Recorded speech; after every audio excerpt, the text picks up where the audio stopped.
So, nagbigay po kasi ng statement itong si Rimulya. Sabi niya dito, no? Senate asserts autonomy after Ombudsman blocks Jinggoy trip. Oh. So, meron po kasing bali-balita mga kababayan, no, na si Jinggoy Estrada gusto pong lumabas ng bansa. No? Ano yan? Napaka-coincidence naman yan. Kung kailan inimbestigahan siya, saka siya lalabas ng Pilipinas. Di ba? Oh. So, kayong ginawa nga po ni Rimulya, no? Hinarangan niya. Narangan niya. Oh. So, hindi lang yan, ha. Marami pang nangyari dito. So, tinan niyo to, ha. Oh. Ang problema kasi dito, mukhang papayagan ata siya ni Tito Sotto na makalabas. Kasi nga sabi nga ni Tito Sotto, personal trip naman ni Jinggoy yun, kaya hindi na kailangan ng travel authority. So ganun pala yun, no? Kaya ko lang, sasabi dito, the Senate clarified its position on the travel of its members following a formal letter from Ombudsman Rimulya disallowing Senator Jinggoy Estrada's trip abroad. Oh. So sabi nga dito, no, members of the Senate and officials of the Legislative Department are not required to obtain travel authority for personal travel. Sabi po yun ni Tito Sotto.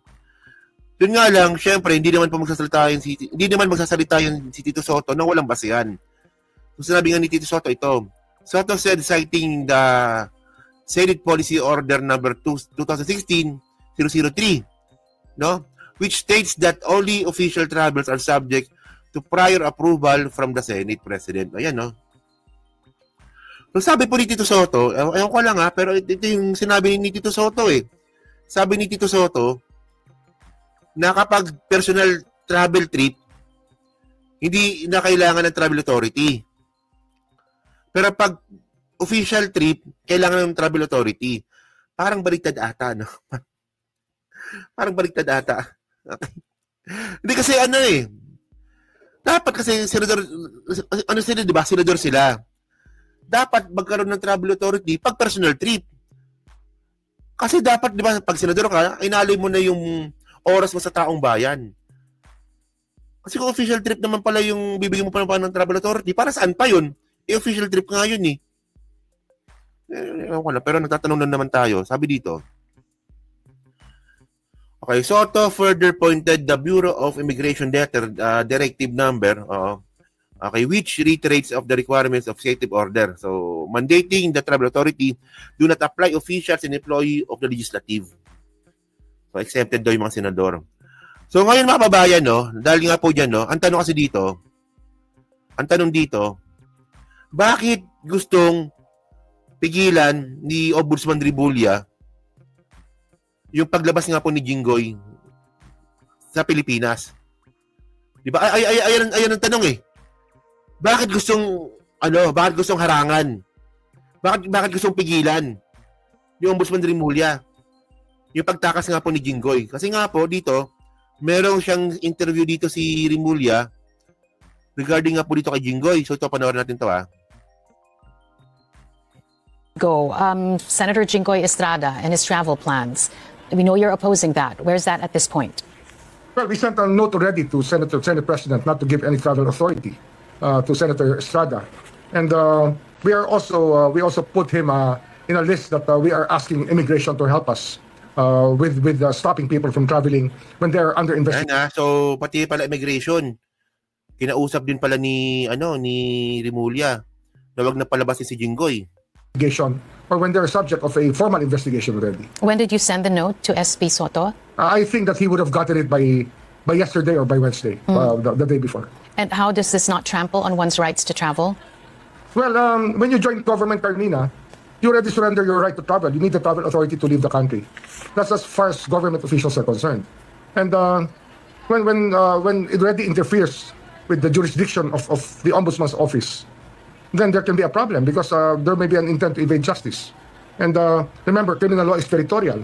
The moment he leaves the jurisdiction, anything can happen. That's why we try to avoid, we try to seek to stop people from traveling when they are under investigation or they have active cases within. And that's what the court stops also. That's why the court issues whole departure orders for that matter. So yun So hindi pa rin nasasagot. Okay, hindi pa nila sasagot kung bakit gusto pong pigilan ni Ombudsman Rimulya yung paglabas nga po ni Jinggoy. Sige, tuloy natin. Kasi at least na-settle natin, no? Na si Jinggoy gusto lumabas ng bansa.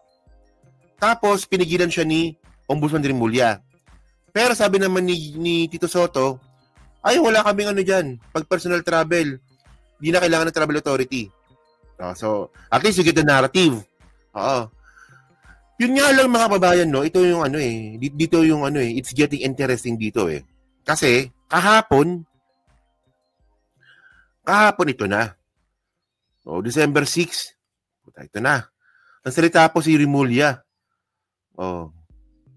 So ngayon, sabi dito, Ombudsman wraps out soon big versus 2 big fish in flood control mess. So meron dalawa daw na big fish, no? Ang uhulihin na. Oo. So ang tanong dito, sa tingin niyo po ba, konektado ba dito si Jinggoy Estrada? Oh, sasagutin natin 'yan kasi bukod diyan, ito yung nangyari dito, no? Sabi dito, yan. Ombudsman Crispin Rimulya on Saturday said 2 big fish are expected to face charges in the coming days. Tandaan nyo in connection with alleged anomalies in flood control projects. Oh, ano sabi ni Ombudsman Rimulya? Meron 2 big fish na nakakasuhan na. Tandaan natin, pag kinasuhan, kulong. Kasi malversation of public funds at plunder. Parehas po na non-bailable case yun. Oh. So, ang sabi pa niya, sorry. So, ang sabi niya pa dito, mga kababayan, dalawa. At bukod sa dalawa, ang sabi pa ni Ombudsman Rimulya, no, are expected to face charges in the coming days. Coming days. Hindi coming weeks. Hindi coming months. Araw na lang po binibilang natin para po ma-aresto po yung dalawa na to. So kayo, 1,000 tayo ngayon. Kilala niyo ba kung sino? Kilala niyo ba kung sino itong dalawa na to na posibleng arestuin na nga po ni Ombudsman Rimulya? Ito sabi niya dito eh. Di ba? Oh, 2 big fish ang uulihin na this coming days. Oh, sige. Continue natin. Sabi dito. According to 24 Hours Weekend Report by Jonathan Andal, okay, several cases are set to be filed as investigation into the scheme progress. Oo. So, ngayon, buti na lang kamo, magaling tayo maghanap ng mga bali-balita ngayon. So, di ba? Yan na yun eh. Mukhang silang dalawa nga talaga. Mukhang mag-best friend talaga itong dalawang to, no? So, ngayon mga kababayan, no, nagbigay ng clue dito si Rimulya. Sa DZRH ata to, no? Ito. Tingnan nyo, Sinabi niya dito. Tingnan nyo, no? Ito. Sige. May isa tayong tingin ko hinog na hinog. Pasok na. May isa pa na yung PI na delay ng konti, pero malapit na rin yun. Marami pa tayong ibang inaay na ibang cases. Kaya within the next few days, marami ipa-file. Sandigan tsaka sa RTC. Regular. Sa RTC. Kasi kaya nung kahapon, yung kay Diskaya, sumulat din ako kay Tito Sen na wag na bigyan ng travel authority. Ibig sabihin, senador yan. Yung isang nakaupo. Isang nakaupo. Wag muna. Ano pa? Ayan So, dalawa. Yung isa, hindi binigyan ng travel authority. So, sino ba yung hindi binigyan ng travel authority? Si Jinggoy. Oh, yung isa nakaupo. So, ibig sabihin, isa nakaupo, isa hindi. So, sino ba yun? Oh. Tatlo yan eh. Tatlo. Kaya lang, yung isa kasi mahihinog na eh. Wala muna, wag muna. Ngayon. Pero yung isa nakaupo, hinog na. Oo, isa.